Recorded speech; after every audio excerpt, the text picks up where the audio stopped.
So what better time to introduce aliens to our world than 2020, right? According to the Washington Post, there was a senator that had been quoted that was involved with UFO, government-funded UFO programs, except for they're not called UFOs anymore. There's several different acronyms, but one was like unidentified aerial phenomenon. There was a threat one, but anyway, there's government-funded groups of people that studied UFO phenomena. I mean, there's stuff that pilots had been seeing for a long time that's just, never is out to the public. But Commander David Fravor, who was recently on Joe Rogan's podcast, and he's done some other press, but Joe's podcast was the biggest exposure. David Fravor was a pilot for a company, a group of people, and they were going to training, and the radar operator said, "Hey, we're going to cancel the training. I want you to go look at, we've been seeing these things on the radars for 2 weeks. I want you to go check it out." So this was the first time. Normally they don't do that. Normally they do their training, but this was the first time that there was actually people that flew. It was, 50 miles west of California or San Diego or something like that. It was out in the middle of the ocean, and they encountered this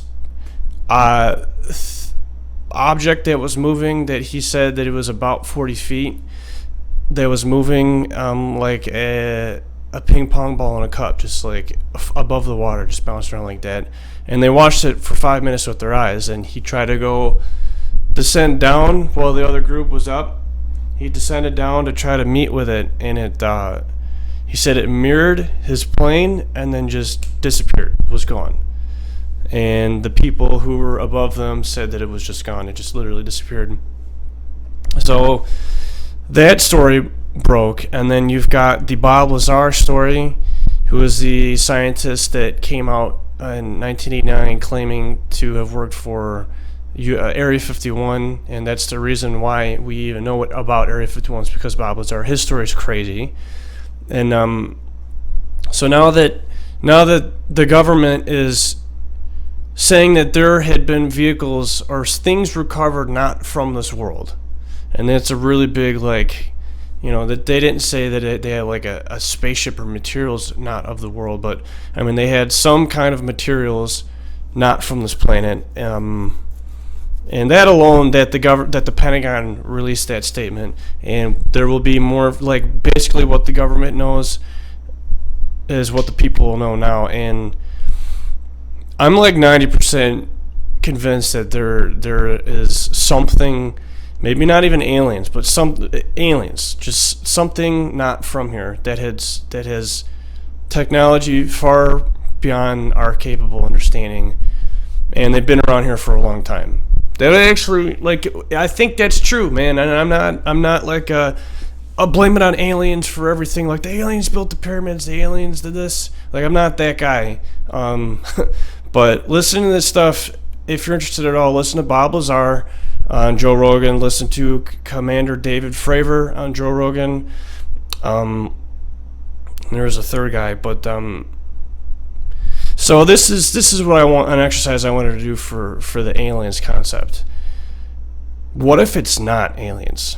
Because clearly what David Fravor seen with his eyes was a physical object that he'd seen that didn't detect, it didn't give off any heat of any kind, which nothing does that. He went through the different modes of his screen that he had, and it just moved like nothing that our aerial technology is capable of today. So that happened. I believe him when he says he's seen something that moved that the way we can't do. So what if it's not aliens? What does that mean? How do you? This is what that mind exercise I like to do, is try to figure out the problem in a different way. Like even if you want it to be aliens, or even if you want it to be this way, we'll try to figure out like, well, what if it's not? And then if you say, well, if it's not aliens, I mean, what is it? And I mean, actual creatures from another world visiting us, like that makes way more sense than it not being aliens. Like, what if it's not aliens? What does that mean? Like, what? Like, if it's not aliens, like, what? Something I was thinking about was,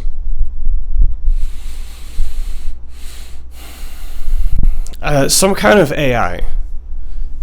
Like a physical creature made of flesh and blood, being,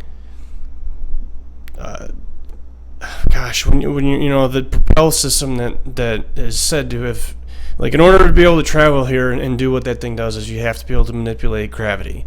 A gravity amplifier is what it's called, and we don't have anything that exists that creates gravity. The only way you can get gravity is by putting large amounts of mass together. So I don't, like, if we had a machine that can travel like that, like, wouldn't it just, like, completely dematerialize us? Like, if it would kill us for sure. I mean, it has to have. It was my thought that, maybe it's an artificial intelligence of some kind, and not like it's of technology, not of biology. That was interesting. This is the best year for aliens to come out, and obviously, I mean, assuming that they're not going to destroy us all, which they might, but it's probably, if they have the kind of ability that it's claimed to have, then I mean, they would have done it already. And actually, it is crazy, but it makes sense. It makes sense that it seems like very, very, very long in the distant past, somebody came into, landed down and just taught people shit. Like, the knowledge came from like through teaching, and now that those people aren't here anymore, that's why we can't. That's why we don't know exactly how the pyramids were built. Or, like, how do you make a true pyramid? You can make a pyramid mound and step pyramid. It's not the same thing as making a true smooth-sided pyramid with an interior into it.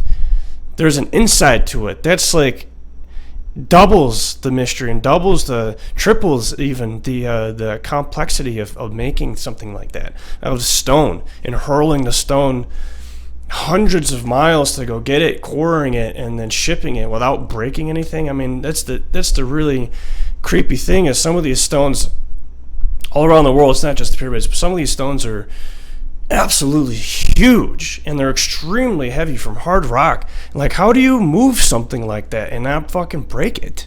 I mean, something that long, like obelisks or the skinny tower things. How do you raise something like that and move it when it's so skinny? I mean, it's really long, it's thick stone, but how do you move something like that and not break it in half? That's the really incredible stuff that's separates the ancient megalithic builders from, I don't know, at least average. That seems like that's really sophisticated, and really, like, how in the hell did they do that? You can only imagine. So, yeah, Aliens 2020. Come on down, show yourself, be president, whatever you want to do. Just don't kill us. So, peace, aliens.